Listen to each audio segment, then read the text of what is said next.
Hello again. Hey, Marie, do you think that audio thing's going to work? No?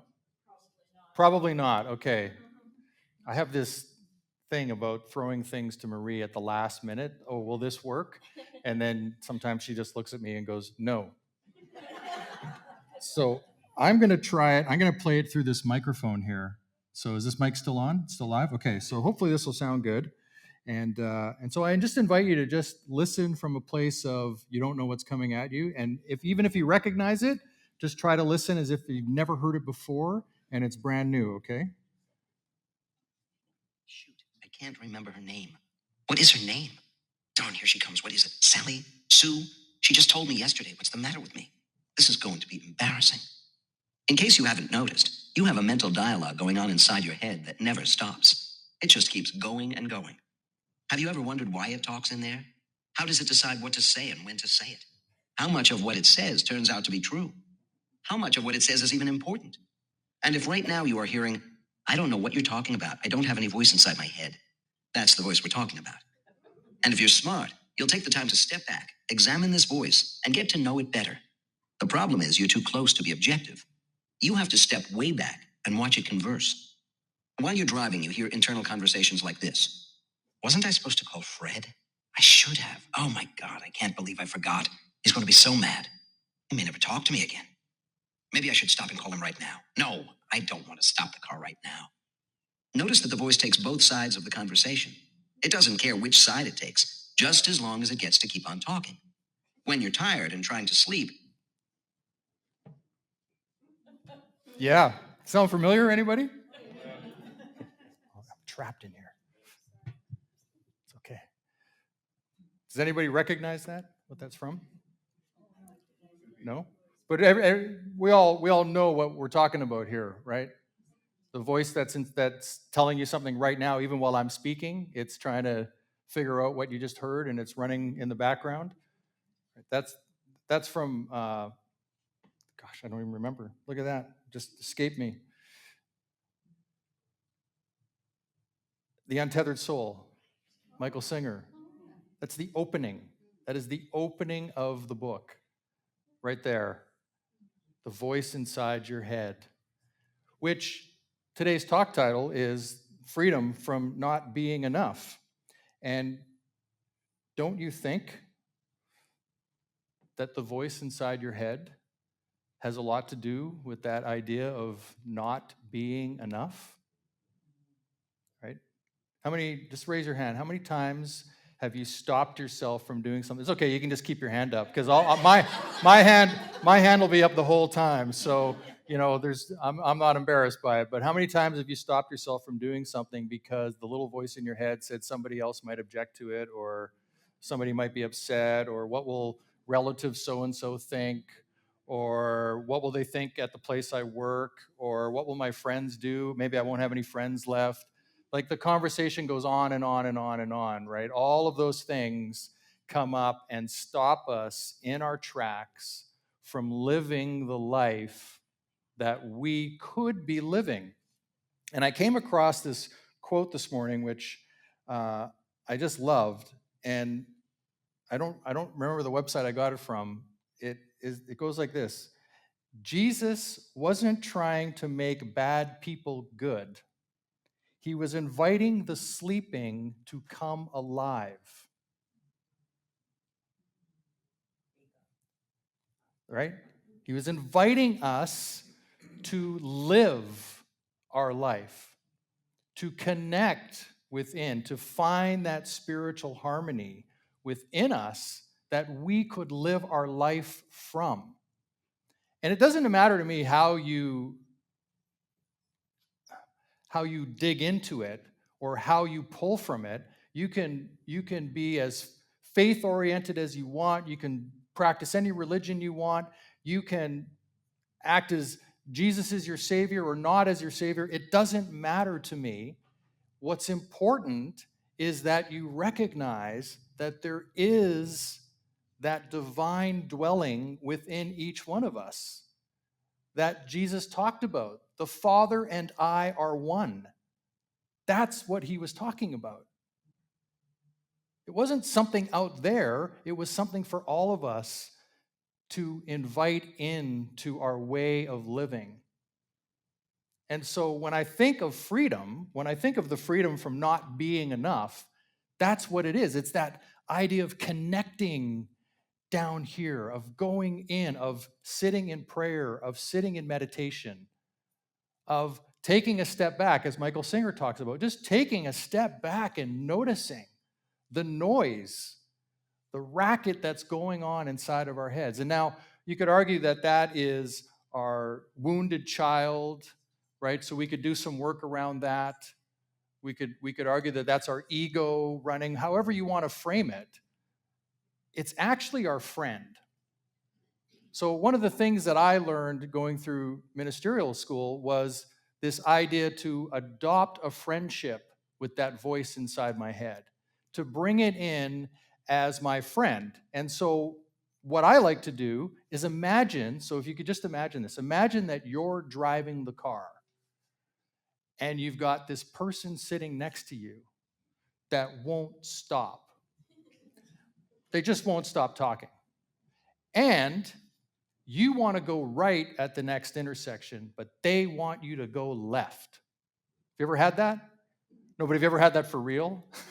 Like really somebody sitting in the right? Well, so you know what that's like? Well, this is the same thing. This is that voice going, no, you should go left here because if you go, well, last time we went right, the whole conversation is running, but you're like, no, today I want to go right. And so here's a practice that I've adopted. I think that that beautiful voice, that one that's trying to preserve me, doesn't want me to get hurt, doesn't want me to take any chances, wants to stay in that place of safety, is to just say, hey, it's okay. I know you think that something bad's going to happen if we do this other thing. It's okay. I've got this, though. You can just chill. We'll just ride this out together. It'll be fine. Because it's probably operating from something that happened to you previously in life, where it's being triggered and it's thinking, oh, warning sign, danger, danger, danger, danger, danger. I need to protect you. I need to stop you. But you're not 7 years old anymore, or you're not 12 years old anymore, or you're not 16 years old anymore when those things are developed in us. So you have the ability to say, no, it's okay. I've got this. I know what we're doing. It's going to be okay. Even if we end up in the wrong place, it'll be fine.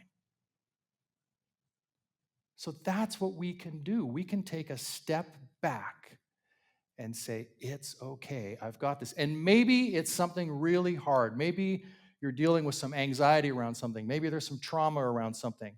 Maybe you have friends that are talking badly about you and it's really upsetting you. Well, that might require a little more work. That might require us to take a little step further back and to have a conversation with ourselves, sort of soothing ourselves. Now, for me, when I'm in a stressful situation and I'm not really sure what I want to do about something, I will find an audiobook or a YouTube video or something very similar to what I just played, and I will put it on.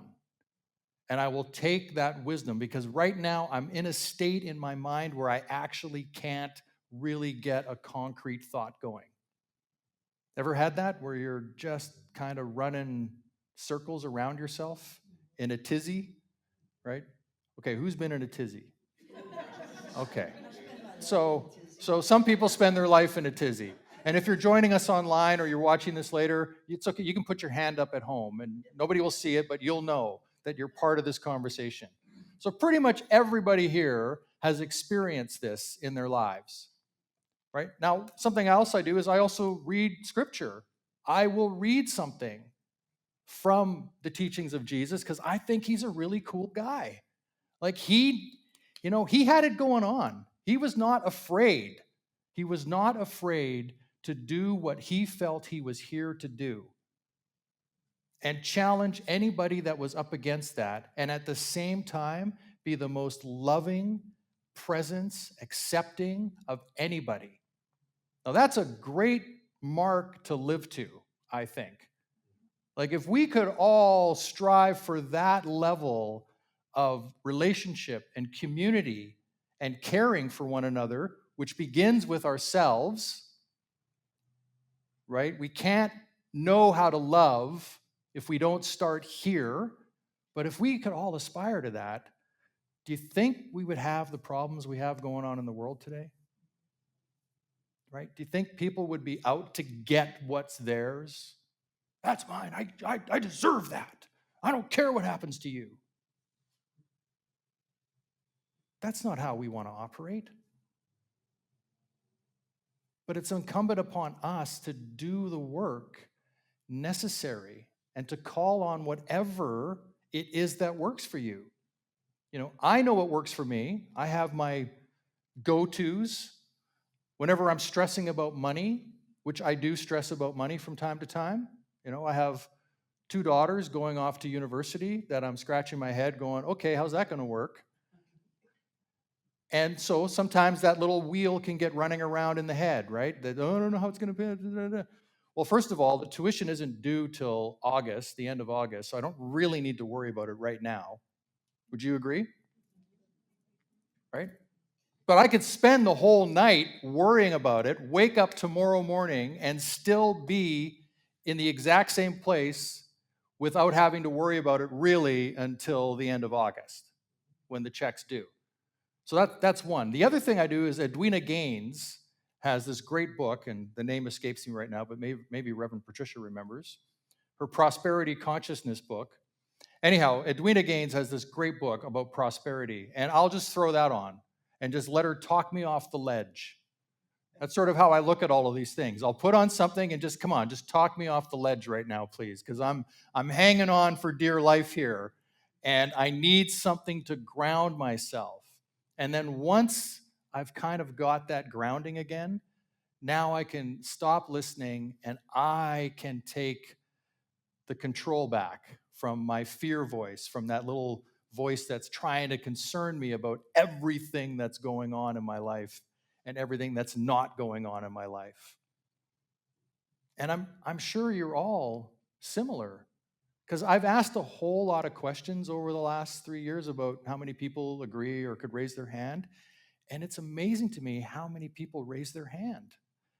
So I'm thinking we're all pretty similar, right? We're all have this brain that's running crazy around us, that wants to solve everything at once, wants to worry about everything at once, when maybe all there is to do right now is be here.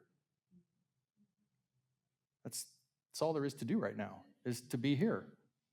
So we're here. Are we? Are we? We're here, right? Yeah. It's just an illusion. This also is an illusion. And so what if we approached everything in our lives that way? That, you know what, all I have to deal with right now is just what's happening right now in the moment. Just take this and love the heck out of it. You know, when I did the Landmark Forum 8 million years ago, wasn't quite that long, but it feels like it. One of the things that I loved was the forum leader said, you know, you need to love the very moment you're in because it's the only one you have.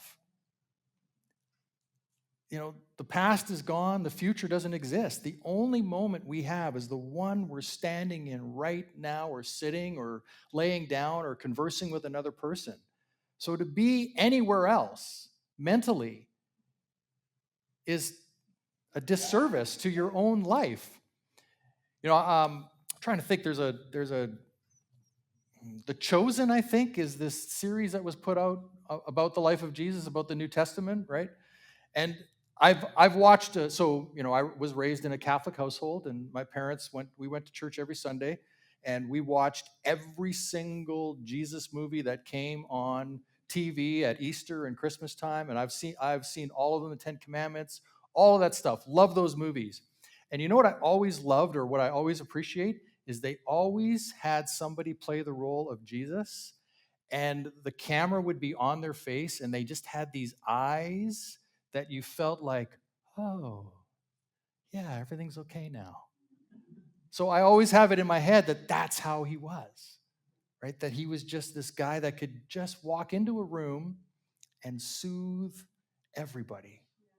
That presence would just move out from him to others. And he also said, "These and greater things shall you do." So it seems to me that we could adopt that ability. We could be that loving, kind presence to others, to ourselves. So getting back to the voice, how many times is the voice telling you how terrible you are?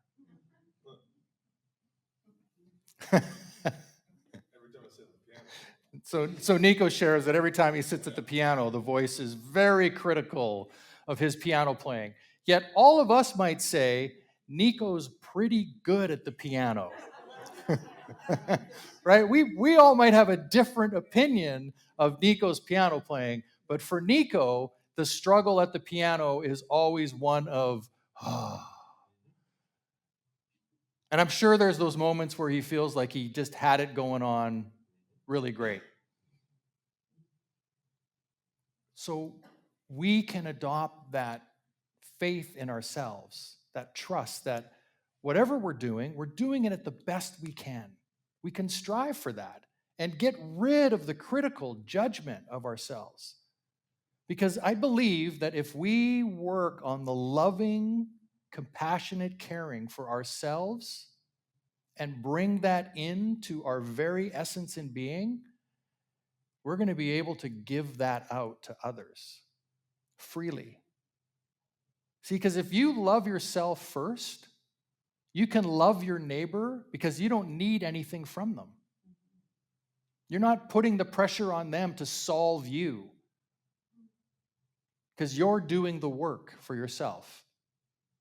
So it always does begin within us first. We need to make that choice, that decision, and then do what is required to foster that within us. And getting back to Nico's piano playing, and I'm not sure if this is the same for him. I know for me as a musician, it was this way. Leslie was watching something yesterday on actors. There was a group of actors around a table, and I think it was Tom Hanks who was talking, and he said there's many times on set, and I think I understood the story, although I was actually doing something in the kitchen. I don't remember, so I was kind of listening with one ear. But I think he was talking about there's times when he does a performance, and he thinks that was it. I just slayed that and nailed it. Everybody knows that I am the man. And nobody says a word. They could care less about what he did. And there's times where he shows up where he's thinking, I have nothing. I have no idea what I'm going to do. And he acts the scene out, and everybody comes up and goes, that was incredible. I have never been so moved by your acting. And so I know as a musician, there was many times I'd get off stage thinking, man, I nailed that. And it would be crickets. Yep. Be expecting people to say that was the best. My own bandmates, nothing. They wouldn't even make eye contact, right? And there's times that I got off stage and I was like, I can't believe I made that mistake there. How could I not remember the end of that song? Da, da, da, da, da, da. And people are coming up going, that was so incredible, man. You're such a great drummer. And I'm like, what are you talking about? So somewhere within ourselves, we need to learn to let all of that go and be the presence of love and community for ourselves and for others. That's what one of the beautiful things about Unity that had me keep coming back was that first day I stepped into Unity and I felt like, oh, I'm home. Anybody else ever feel that? Yeah, like I walked in and I felt, wow, this is exactly the place for me. And it was because of that idea, and it was because of that saying that we had at the opening of our service, which I'm thinking I might move to the opening of our service, just as a side note. Unity of Vancouver Island is a growing, unfolding, expanding center of light and love. Just stop there. Say it again. A growing, unfolding, expanding center of light and love. Like, what if we were just each that? Full stop.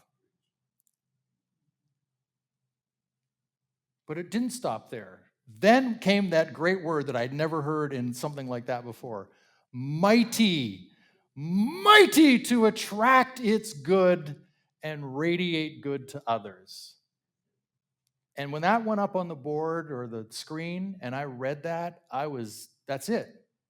I was done. I was like, I have never heard a spiritual center ever speak in that kind of language. That's what we all can be. And so, two things I'd say. One is we can challenge others to be that. So, how would we do that? How do you think we would challenge others to be that? Thank you. To be that ourselves. Because if we're that in the face of anybody, yelling, screaming, freaking out, having a bad day, whatever it is, we don't know what's going on in their world. Maybe they just lost somebody really important to them. We don't know. But we could be that loving presence for one another. We be it for ourselves, and then from the inside out, we share it. And we take that on.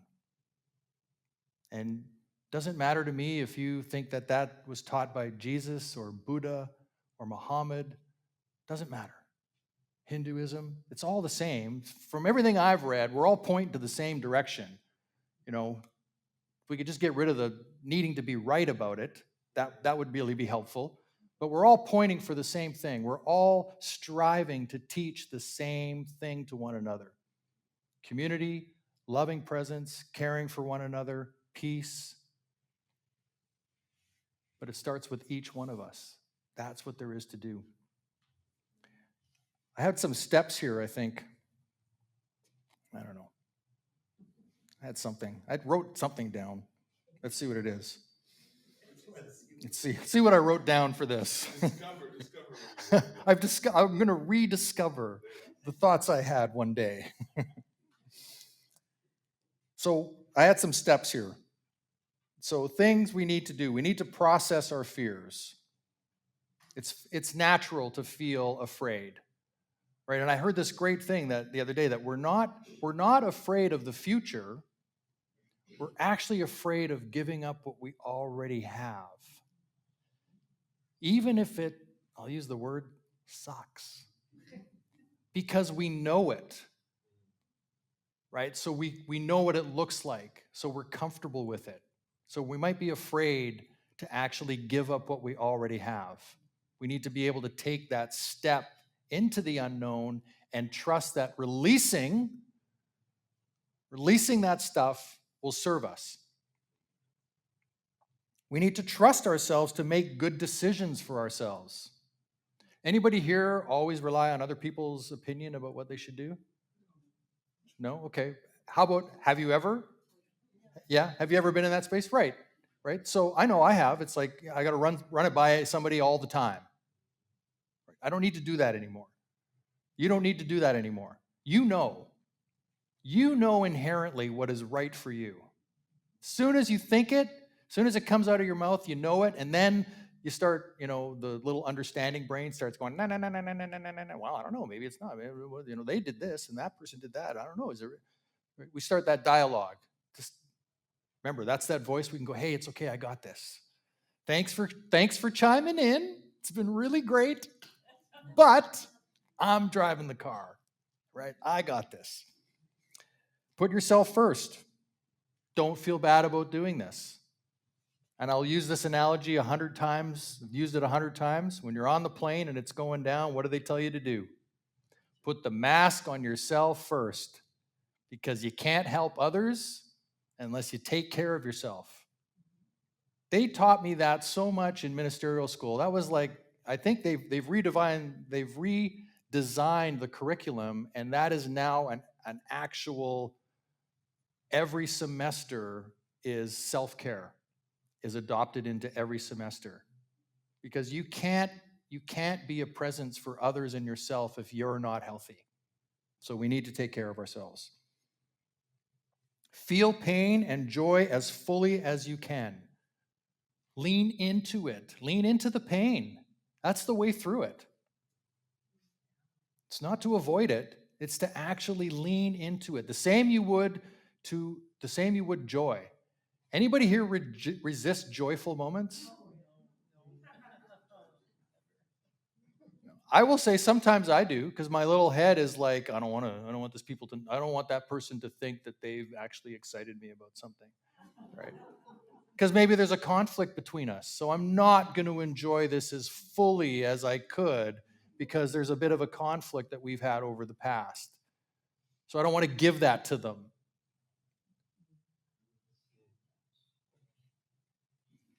See beauty in the simple things. I've had this kick about flowers. Linda King, thank you.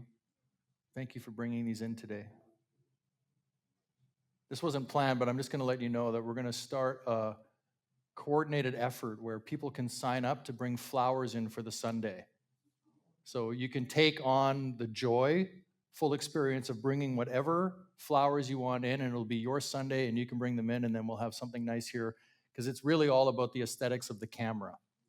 That's really what this is all about. It's not really about being here. It's about how good does this look on camera. So we've got the nice light behind it. We've got the flag with colors. We've got the beautiful flowers. Looks good. So we're aiming for really good camera aesthetics.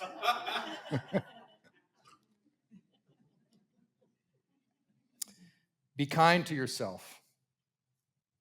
This world is harsh and critical enough. So be kind to yourself. Again, that voice, right? That voice in our head that wants to batter us down. Just love it. Talk to it. Let it know, hey, no, we're not going to go that way. No, that's not how we're going to think anymore. We're not going to think like that. Have a conversation with it. It's okay to do that. And then say yes to things. Say yes to things. Take the opportunity to just say yes. So I'll share this now, and I know we're going to have a slide on it, but Lisa called me earlier this week and said, hey, Elsie and I were thinking next Sunday, I know a bunch of people are going down to Victoria for the Daniel Name Odd service at 10:30 in the morning, and some of us aren't going, and we would like to come into the center at the usual time, and maybe Josh will play some music, and we'll talk, and we'll share ideas, and we'll just have community. And I was like, yes, that's a great idea.